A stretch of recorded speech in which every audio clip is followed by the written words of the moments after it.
says during the trucker convoy, quote, just cut their trucks in little pieces, dump it on their driveway.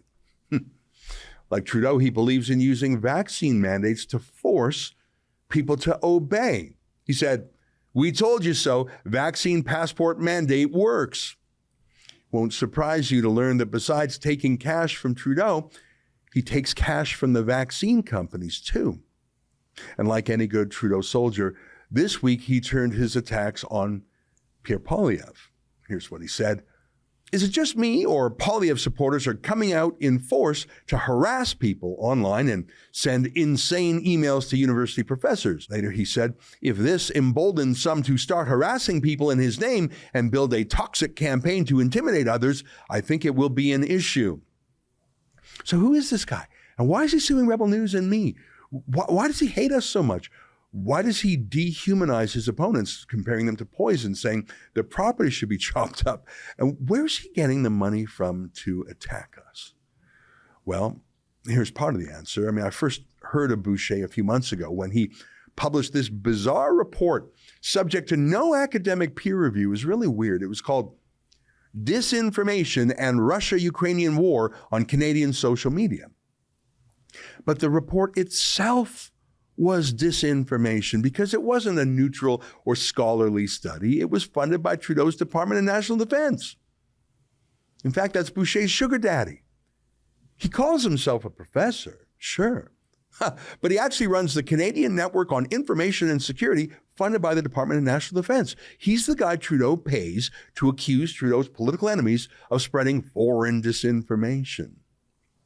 Let me show you what I mean. I won't take long. Please watch this video to the end because I really do need to ask for your help. But first, I just want to show you why he's threatening to sue us, why he hates us, why he calls us poison that must be destroyed, why he says the truckers should have their trucks cut to pieces, why he hates Pierre Poilievre, and why he thinks Trudeau's opponents should be silenced. Like I say, he claimed the report was about Russian disinformation on the internet. He says he studied millions of tweets and made a list of those Twitter accounts that promote Vladimir Putin's agenda. But look at one of the 5 criteria he says he looked at. And if you did this, you were promoting Russian propaganda. He said that anyone who vocally opposed Justin Trudeau could be flagged by Boucher as a Russian agent. I'm serious, not exaggerating. Let me quote directly from his study. He said, promoting a specific mistrust of Canada's Liberal government, and especially of Prime Minister Trudeau, was enough for Boucher to flag you as a Putin agent.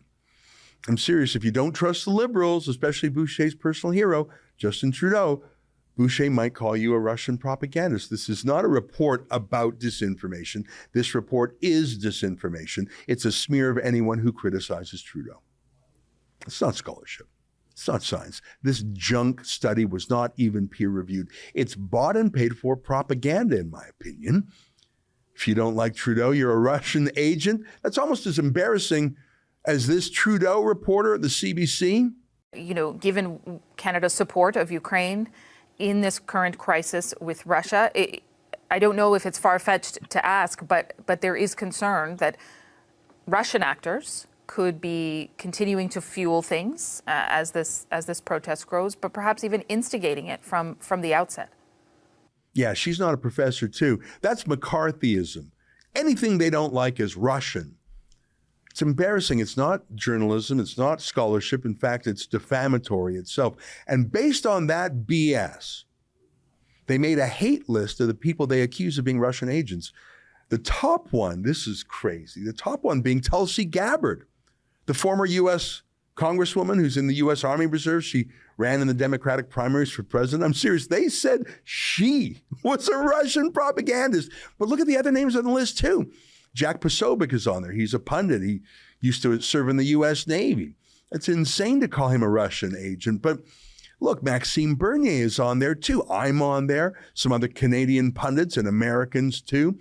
How am I on there? I'm not a Putin agent. In fact, I wrote 2 books about how Canada has to produce more ethical oil and gas to displace Russian conflict oil and gas to free Europe. I called it ethical oil versus conflict oil. I was so harsh on Putin. I had a whole chapter on Gazprom and why we need to beat them. I was so harsh on Putin, it is not safe for me or my family members to travel to Russia. But like I say, this Boucher, he says you're a Putin stooge simply for distrusting Trudeau.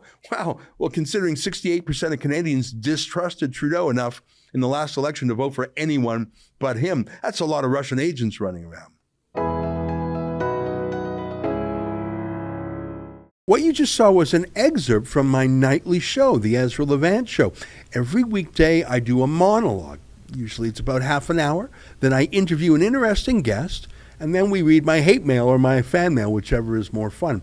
It's only available behind a paywall, though. That's how we pay our bills here at Rebel News. We don't take a dime from Justin Trudeau. But the good news is it's only $8 a month, about half the price of Netflix. And in addition to my nightly show, you also get weekly shows from 4 other friends here at Rebel News. So you're getting 36 shows a month just for $8. I think it's worth it. And even if you're not quite sure, do it anyways, because we rely on viewers like you to keep us free and independent. I promise you I'll never take a dime from Trudeau. Just go to rebelnewsplus.com and click subscribe. Thanks.